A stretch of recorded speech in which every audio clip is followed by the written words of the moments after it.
पहली सूची जारी कर दी है। हरियाणा के मुख्यमंत्री नायब सिंह सैनी की सीट लाडवा से कांग्रेस ने मेवा सिंह को चुनावी मैदान में उतार दिया है। वहीं पहली लिस्ट में पहलवान विनेश फोगाट का भी नाम शामिल है, जिन्हें जुलाना से बीजेपी उम्मीदवार घोषित किया गया है। विनेश फोगाट ने शुक्रवार को ही कांग्रेस पार्टी ज्वाइन की है। वहीं कांग्रेस के हरियाणा प्रदेश अध्यक्ष उदय बान को होडल से उम्मीदवार घोषित किया गया है। इसके अलावा हरियाणा के पूर्व मुख्यमंत्री भूपेंद्र सिंह हुड्डा को गढ़ी सांपला किलोई विधानसभा सीट और कुलदीप वत्स को बदली सीट से चुनावी मैदान में उतार दिया गया है। ये सूची जो पहली है कांग्रेस की तरफ से जारी कर दी गई है। अब ऐसे वक्त में जब विनेश फोगाट ने कल कांग्रेस का दामन थामा, उसके बाद उनका भी इस लिस्ट में नाम सामने आ चुका है। आपके टीवी स्क्रीन पर भी पहली लिस्ट में कौन कौन सी सीटें हैं, किसे चुनावी मैदान में उतारा गया है, ये भी आपको दिखा रहे हैं, और कौन से बड़े नाम हैं जिन पर दाव चला गया है, ये भी जरा आप देख लीजिए।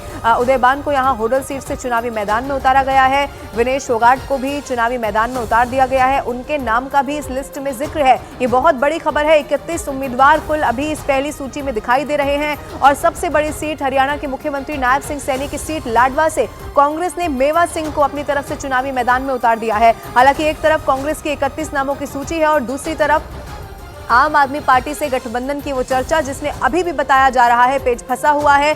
कैसे ये मामला सुलझेगा अभी भी कोई नहीं जानता।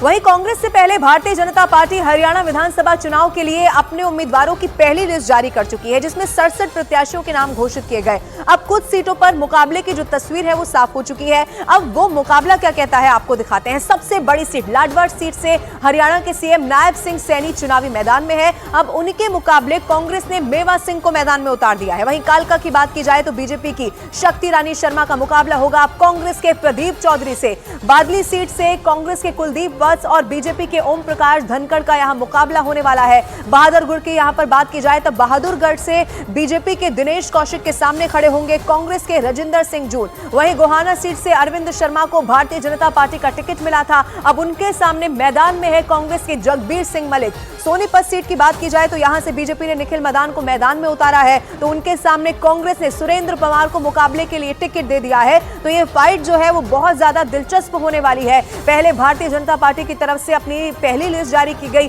और अब कांग्रेस ने भी 31 उम्मीदवारों की सूची को जारी कर दिया है। कहां पर दिलचस्प मुकाबला है वो तमाम सीटें इस वक्त आपके टीवी स्क्रीन पर भी हम आपको दिखा रहे हैं। अब ऐसे में लगातार आने वाले समय को लेकर भी मंथन किया जा रहा है। वहीं इससे पहले शुक्रवार को कांग्रेस पार्टी में देश के 2 दिग्गज पहलवानों की एंट्री हो गई है।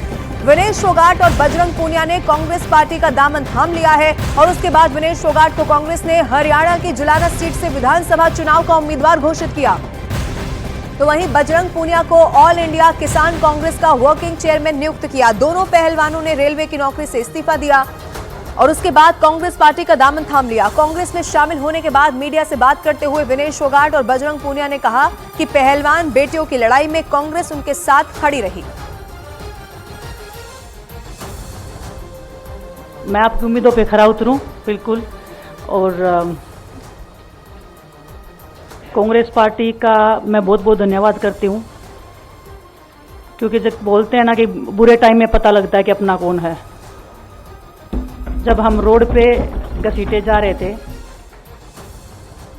तो छोड़ के बीजेपी को देश में जितनी भी पार्टियां हैं वो हमारे साथ में थी, हमारे दर्द को समझ पा रही थी, हमारे आंसुओं को समझ पा रही थी। मैं बहुत प्राउड फील कर रही हूँ कि मैं एक ऐसी पार्टी में, एक ऐसी विचारधारा में हूँ जो महिलाओं के साथ हो रहा अन्याय और उनके साथ बुरे बर्ताव के खिलाफ खड़ी है। वो लड़ाई लड़ने के तैयार है, सड़क से लेकर संसद तक। हमें विनेश ने बताया कि बुरे समय में हमारे साथ खड़े हुए, जो आज बीजेपी की आईटी सेल बोल रही है कि इनका मकसद तो सिर्फ राजनीति करना था। हमने तो उनको लेटर भेजा था, वो जब भी नहीं आए। हमने तो बीजेपी के जो सांसद थी, जितनी भी महिला सांसद थी, उनके घर पे लेटर दिया था, वो फिर भी उन बच्चियों के साथ नहीं खड़े हो पाए। कांग्रेस पार्टी तो बिना कुछ हमने इनको बताया ये वहाँ पे हमारे साथ खड़े हुए।